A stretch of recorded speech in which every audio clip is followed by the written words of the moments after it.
And to start us off this week, we are going to be talking about the original Naked Gun, although that's actually the poster for the third movie, but that's okay. So it is. You know what? That feels oddly appropriate for the Naked Gun. Yes, it does. Although, Daniel, go ahead and tell them a little bit about the movie while I correct my mistake. All right, yeah. So Naked Gun, although the full title is The Naked Gun from the Files of the Police Squad. Yes. Which was a TV show that was on not very long. I think it was only on for like a year. It had 6 episodes, and I want to say that only like 3 or 4 of them were ever shown on TV at the time.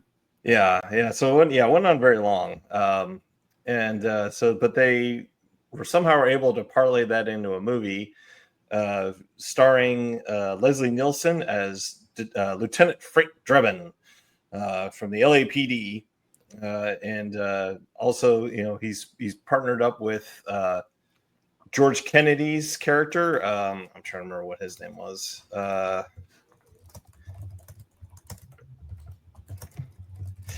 See, Naked Gun. Which one character are you looking for? George Kennedy. Was he the partner? Well, he was his boss. Right. The boss, Captain Ed Hoken. Ed. And then, Leslie Nielsen's Frank Drebin's partner is played by is actually Nordberg, played by a certain former football player who became an actor who did a really bad thing in the mid-90s. We are, of course, referring to O.J. Simpson, who was such an unconvincing murderer that a jury of his peers couldn't find him guilty.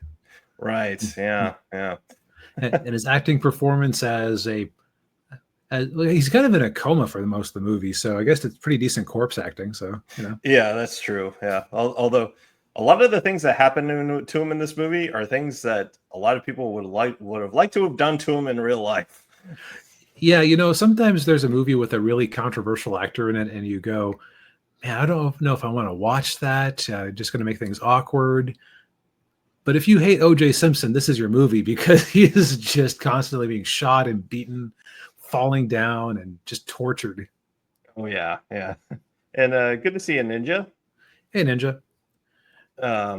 So basically, like, the plot of the movie is, Nordberg gets attacked by the bad guys who, as it turns out, they are they're led by Ricardo Montalban, playing Vincent Ludwig, and it's kind of the typical like cop movie action setup where like the bad guy is he's an upstanding member of society, and he's a pillar of the community, and he would never do anything unscrupulous or illegal.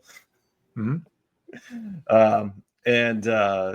But he's has a plot to assassinate Queen Elizabeth II, and it's up to Frank Drebin to stop it from happening. And of course, there's a little subplot there where Frank is romancing Ludwig's assistant, Jane Spencer, played by Priscilla Presley. Yes, although they do practice safe sex in the movie. That's true, they do. Yeah. By the way, if you want to just have an idea of how long Queen Elizabeth II was in power, in this movie, she is portrayed as an old lady that came out when Daniel and I were 3. Yes. But so this was originally going to be our pole position classic movie. And then we realized that there really wasn't a whole lot to say about it from like a critical perspective.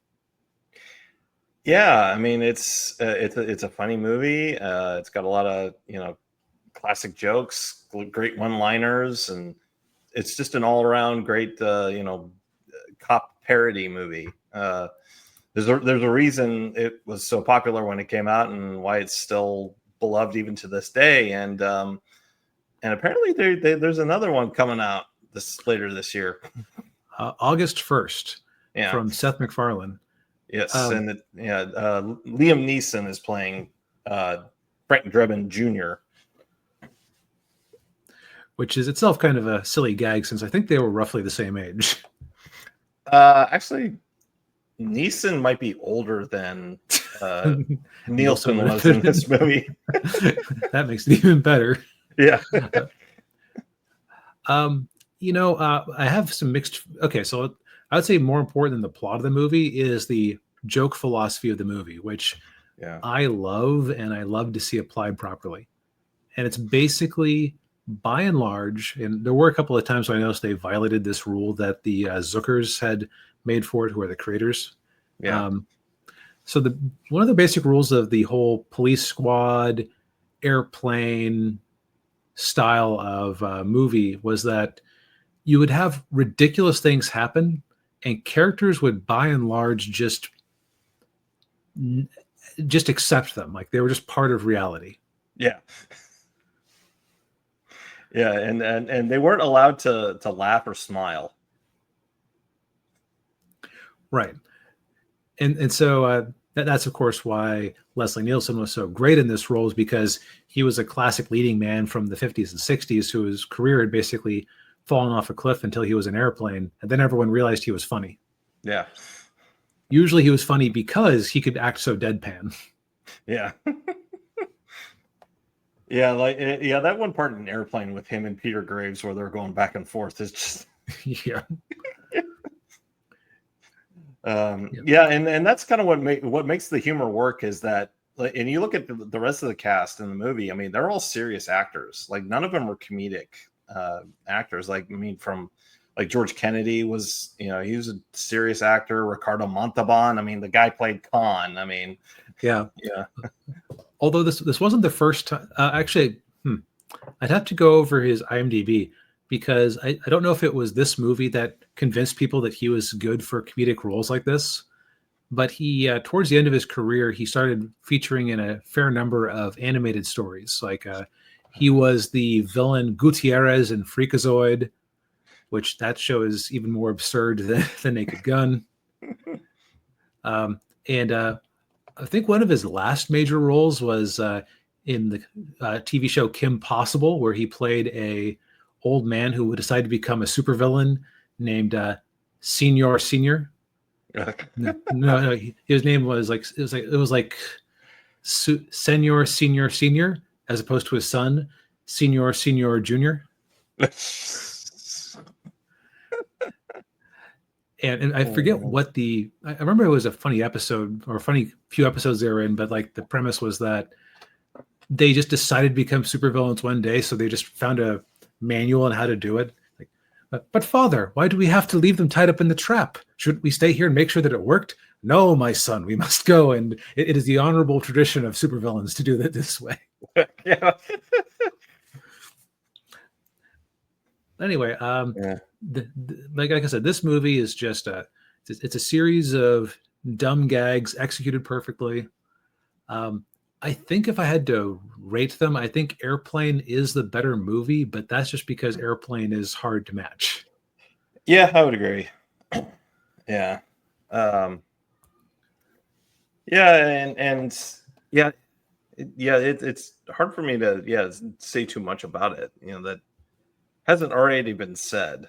I will say one scene I really liked, which I've seen it on pop up on X, which it's the scene in the mayor's office where the mayor of LA tells Frank Drebin, I don't want any repeat of what happened in whatever park, that's my policy. And that, well, when I see 5 weirdos in togas stabbing somebody, I shoot the bastards. That's my policy.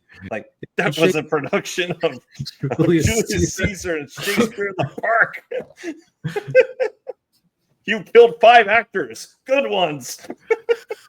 But that scene was a parody from Dirty Harry, in case anyone was wondering. Oh, okay. Yeah. But yeah, I mean, Ninja. Yeah, surely you can't be serious. I am serious, and don't call me Shirley. I'm on the fence about whether I want to go see the new one or not, because I And know how Seth MacFarlane thinks comedically, and I don't think it's in line with the original philosophy of Naked Gun. But on the other yeah, hand, the trailers I've seen have been at least decent. yeah, the one trailer I saw was pretty good. Yeah, where they I did like the part where they're all the cops are talking. They're looking at the pictures of their dads up there, and then they panned to OJ Simpson, and then they show the one guy, the cop, kind of look at the camera, and he's like, "Nah, No, not gonna mourn my father. no, not more than him. Nope." No. But this one, definite recommend. Mhm. Go watch it on Paramount Plus and wherever fine old movies are shown. Yes.